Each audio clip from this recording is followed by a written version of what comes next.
Hello, नमस्कार दोस्तों। तो आज एक छोटी-सी बात मैं आपके सामने रखना चाहती हूँ कि जैसे कि ठंड का मौसम चल रहा है और काफ़ी लोग सर्दी-खाँसी से परेशान हैं। और मैं ये देख रही हूँ कि सर्दी-खाँसी में उन्हें फ़र्क भी नहीं पड़ रहा है, वो कहते हैं स्वयं। होम्योपैथी इसमें बहुत अच्छा काम करती है। आपकी जैसी सर्दी-खाँसी की कंप्लेन है, उसके हिसाब से आपको मेडिसिन दी जाती है।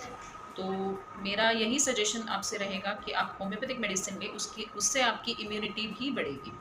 ना कि सिर्फ़ सर्दी जाएगी, काफ़ी दिनों तक आप हेल्दी रहेंगे और आपकी इम्यूनिटी बढ़ेगी।